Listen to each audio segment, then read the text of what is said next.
Most people, when they start looking at CDS, will pull up what's called primers, and they'll start looking at the math behind the cash flows.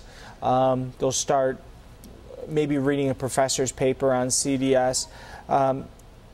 Most of the time, or most of the people I know who do that, get bored with it and throw it away, because it becomes pretty esoteric.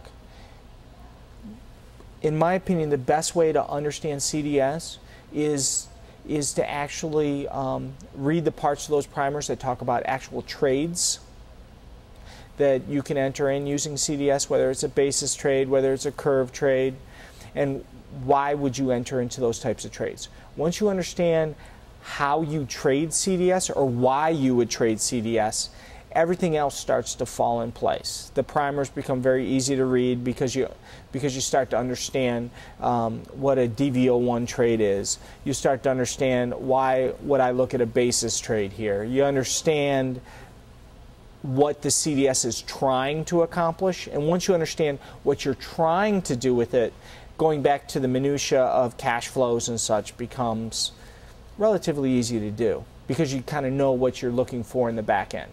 Problem is with many primers, they talk and they spend a lot of time talking about the minutia, the cash flows and everything, but you don't have the big picture yet.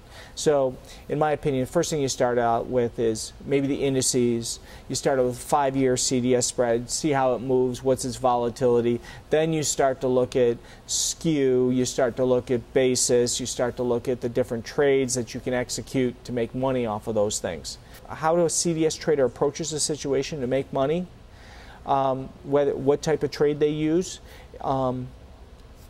actually has information that the equity holder really needs to know, because it's gonna provide you with an idea of what the credit markets actually believe. If the credit markets actually believe you can make a lot of money putting on a credit curve steepener, there's information embedded in that. If they're talking about putting on a flattener, there's lots of information embedded in that.